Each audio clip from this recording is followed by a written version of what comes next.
Chapter 1: What makes people unhappy? Animals are happy so long as they have health and enough to eat.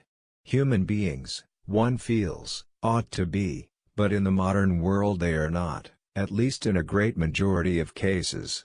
If you are unhappy yourself, you will probably be prepared to admit that you are not exceptional in this. If you are happy, ask yourself how many of your friends are so. And when you have reviewed your friends, teach yourself the art of reading faces, make yourself receptive to the moods of those whom you meet in the course of an ordinary day.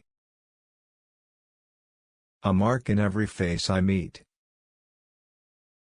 Marks of weakness, marks of woe. Says Blake. Though the kinds are different, you will find that unhappiness meets you everywhere. Let us suppose that you are in New York. In New York, the most typically modern of great cities. Stand in a busy street during working hours, or on a main thoroughfare at a weekend, or at a dance of an evening, empty your mind of your own ego, and let the personalities of the strangers about you take possession of you one after another. You will find that each of these different crowds has its own trouble. In the work-hour crowd you will see anxiety, excessive concentration, dyspepsia, lack of interest in anything but the struggle, incapacity for play, unconsciousness of their fellow creatures. On a main road at the weekend you will see men and women, all comfortably off, and some very rich, engaged in the pursuit of pleasure. This pursuit is conducted by all at a uniform pace, that of the slowest car in the procession. It is impossible to see the road for the cars, or the scenery, since looking aside would cause an accident. All the occupants of all the cars are absorbed in the desire to pass other cars, which they cannot do on account of the crowd. If their minds wander from this preoccupation, as will happen occasionally to those who are not themselves driving, unutterable boredom seizes upon them and stamps their features with trivial discontent. Once in a way a carload of colored people will show genuine enjoyment, but will cause indignation by erratic behavior, and ultimately get into the hands of the police owing to an accident. Enjoyment in holiday time is illegal. Or, again, watch people at a gay evening. All come determined to be happy, with the kind of grim resolve with which one determines not to make a fuss at the dentist's. It is held that drink and petting are the gateways to joy, so people get drunk quickly, and try not to notice how much their partners disgust them. After a sufficient amount of drink, men begin to weep, and to lament how unworthy they are, morally, of the devotion of their mothers. All that alcohol does for them is to liberate the sense of sin, which reason suppresses in saner moments. The causes of these various kinds of unhappiness lie partly in the social system, partly in individual psychology, which, of course, is itself to a considerable extent a product of the social system. I have written before about the changes in the social system required to promote happiness. Concerning the abolition of war, of economic exploitation, of education and cruelty and fear, it is not my intention to speak in this volume. To discover a system for the avoidance of war is a vital need for our civilization, but no such system has a chance while men are so unhappy that mutual extermination seems to them less dreadful than continued endurance of the light of day. To prevent the perpetuation of poverty is necessary if the benefits of machine production are to accrue in any degree to those most in need of them. But what is the use of making everybody rich if the rich themselves are miserable? Education in cruelty and fear is bad, but no other kind can be given by those who are themselves the slaves of these passions. These considerations lead us to the problem of the individual. What can a man or woman, here and now, in the midst of our nostalgic society, do to achieve happiness for himself or herself? In discussing this problem, I shall confine my attention to those who are not subject to any extreme cause of outward misery. I shall assume a sufficient income to secure food and shelter, sufficient health to make ordinary bodily activities possible. I shall not consider the great catastrophes such as loss of all one's children, or public disgrace. There are things to be said about such matters, and they are important things, but they belong to a different order from the things that I wish to say. My purpose is to suggest a cure for the ordinary day-to-day unhappiness from which most people in civilized countries suffer, and which is all the more unbearable because, having no obvious external cause, it appears inescapable. I believe this unhappiness to be very largely due to mistaken views of the world, mistaken ethics, mistaken habits of life, leading to destruction of that natural zest and appetite for possible things upon which all happiness, whether of men or animals, ultimately depends. These are matters which lie within the power of the individual, and I propose to suggest the changes by which his happiness, given average good fortune, may be achieved. Perhaps the best introduction to the philosophy which I wish to advocate will be a few words of autobiography. I was not born happy. As a child, my favorite hymn was, "Weary of earth and laden with my sin." At the age of 5, I reflected that, if I should live to be 70, I had only endured, so far, a 14th part of my whole life, and I felt the long spread out boredom ahead of me to be almost unendurable. In adolescence, I hated life and was continually on the verge of suicide, from which, however, I was restrained by the desire to know more mathematics. Now, on the contrary, I enjoy life. I might almost say that with every year that passes I enjoy it more. This is due partly to having discovered what were the things that I most desired and having gradually acquired many of these things. Partly it is due to having successfully dismissed certain objects of desire, such as the acquisition of indubitable knowledge about something or other, as essentially unattainable. But very largely it is due to a diminishing preoccupation with myself. Like others who had a Puritan education, I had the habit of meditating on my sins, follies, and shortcomings. I seemed to myself, no doubt justly, a miserable specimen. Gradually I learned to be indifferent to myself and my deficiencies. I came to center my attention increasingly upon external objects, the state of the world, various branches of knowledge, individuals for whom I felt affection. External interests, it is true, bring each its own possibility of pain. The world may be plunged in war, knowledge in some direction may be hard to achieve, friends may die. But pains of these kinds do not destroy the essential quality of life, as do those that spring from disgust with self. And every external interest inspires some activity which, so long as the interest remains alive, is a complete preventive of ennui. Interest in oneself, on the contrary, leads to no activity of a progressive kind. It may lead to the keeping of a diary, to getting psychoanalyzed, or perhaps to becoming a monk. But the monk will not be happy until the routine of the monastery has made him forget his own soul. The happiness which he attributes to religion he could have obtained from becoming a crossing sweeper, provided he were compelled to remain one. External discipline is the only road to happiness for those unfortunates whose self-absorption is too profound to be cured in any other way. Self-absorption is of various kinds. We may take the sinner, the narcissist, and the megalomaniac as three very common types. When I speak of the sinner, I do not mean the man who commits sins. Sins are committed by everyone or no one, according to our definition of the word. I mean the man who is absorbed in the consciousness of sin. This man is perpetually incurring his own disapproval, which, if he is religious, he interprets as the disapproval of God. He has an image of himself as he thinks he ought to be, which is in continual conflict with his knowledge of himself as he is. If, in his conscious thought, he has long since discarded the maxims that he was taught at his mother's knee, his sense of sin may be buried deep in his unconscious, and only emerge when he is drunk or asleep.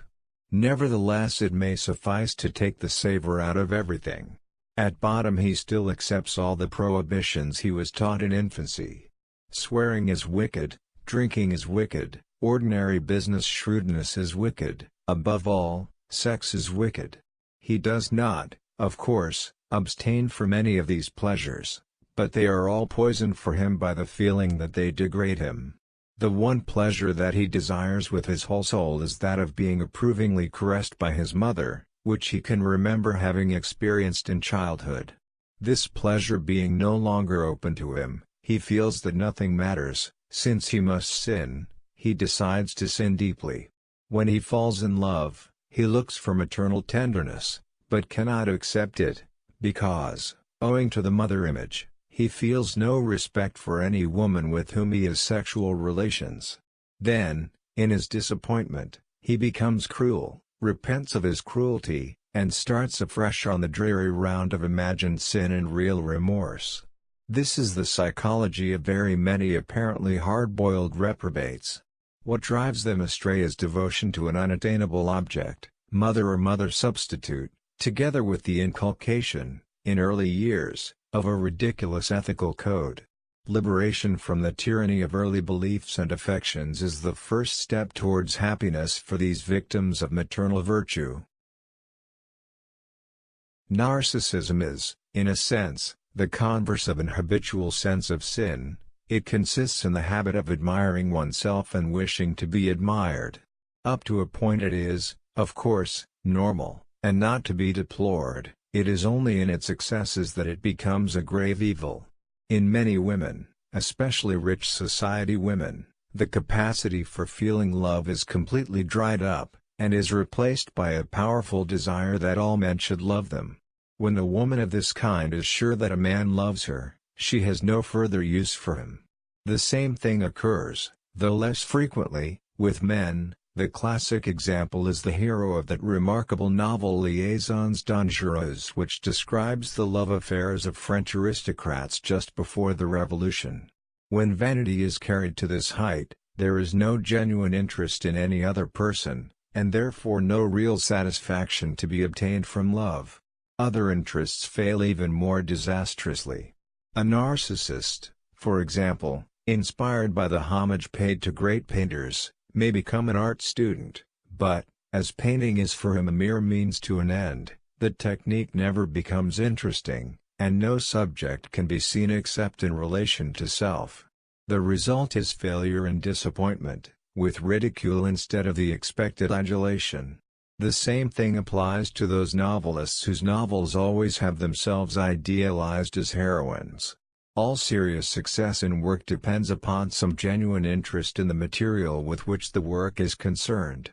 The tragedy of one successful politician after another is the gradual substitution of narcissism for an interest in the community and the measures for which he stands. The man who is only interested in himself is not admirable, and is not felt to be so. Consequently, the man whose sole concern with the world is that it shall admire him is not likely to achieve his object. But even if he does, he will not be completely happy, since human instinct is never completely self-centered, and the narcissist is limiting himself artificially just as truly as is the man dominated by a sense of sin. The primitive man might be proud of being a good hunter, but he also enjoyed the activity of the chase. Vanity, when it passes beyond a point, kills pleasure in every activity for its own sake, and thus leads inevitably to listlessness and boredom. Often its source is diffidence, and its cure lies in the growth of self-respect. But this is only to be gained by successful activity inspired by objective interests. The megalomaniac differs from the narcissist by the fact that he wishes to be powerful rather than charming, and seeks to be feared rather than loved. To this type belong many lunatics and most of the great men in history. Love of power, like vanity, is a strong element in normal human nature, and as such is to be accepted. It becomes deplorable only when it is excessive or associated with an insufficient sense of reality. Where this occurs, it makes a man unhappy or foolish, if not both. The lunatic who thinks he is a crowned head may be, in a sense, happy, but his happiness is not of a kind that any sane person would envy. Alexander the Great was psychologically of the same type as the lunatic, though he possessed the talent to achieve the lunatic extreme. He could not, however, achieve his own dream, which enlarged its scope as his achievement grew. When it became clear that he was the greatest conqueror known to fame, he decided that he was a god. Was he a happy man? His drunkenness, his furious rages, his indifference to women, and his claim to divinity, suggest that he was not. There is no ultimate satisfaction in the cultivation of one element of human nature at the expense of all the others, nor in viewing all the world as raw material for the magnificence of one's own ego. Usually the megalomaniac, whether insane or nominally sane, is the product of some excessive humiliation. Napoleon suffered at school from inferiority to his schoolfellows, who were rich aristocrats, while he was a penurious scholarship boy.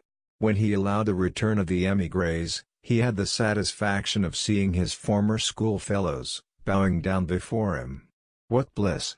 Yet it led to the wish to obtain a similar satisfaction at the expense of the Tsar, and this led to Saint Helena. Since no man can be omnipotent, a life dominated wholly by love of power can hardly fail, sooner or later, to meet with obstacles that cannot be overcome. The knowledge that this is so can be prevented from obtruding on consciousness only by some form of lunacy, though if a man is sufficiently great he can imprison or execute those who point this out to him. Repressions in the political and in the psychoanalytic senses thus go hand in hand. And wherever psychoanalytic repression in any marked form takes place, there is no genuine happiness. Power kept within its proper bounds may add greatly to happiness, but as the sole end of life it leads to disaster, inwardly if not outwardly. The psychological causes of unhappiness, it is clear, are many and various. But all have something in common. The typical unhappy man is one who, having been deprived in youth of some normal satisfaction, has come to value this one kind of satisfaction more than any other, and has therefore given to his life a one-sided direction, together with a quite undue emphasis upon the achievement as opposed to the activities connected with it. There is, however, a further development which is very common in the present day. A man may feel so completely thwarted that he seeks no form of satisfaction, but only distraction and oblivion. He then becomes a devotee of pleasure. That is to say, he seeks to make life bearable by becoming less alive. Drunkenness, for example, is temporary suicide. The happiness that it brings is merely negative, a momentary cessation of unhappiness. The narcissist and the megalomaniac believe that happiness is possible, though they may adopt mistaken means of achieving it, but the man who seeks intoxication, in whatever form, has given up hope except in oblivion. In his case, the first thing to be done is to persuade him that happiness is desirable. Men who are unhappy, like men who sleep badly, are always proud of the fact. Perhaps their pride is like that of the fox who had lost his tail. If so, the way to cure it is to point out to them how they can grow a new tail. Very few men, I believe, will deliberately choose unhappiness if they see a way of being happy. I do not deny that such men exist, but they are not sufficiently numerous to be important. I shall therefore assume that the reader would rather be happy than unhappy. Whether I can help him to realize this wish, I do not know, but at any rate the attempt can do no harm.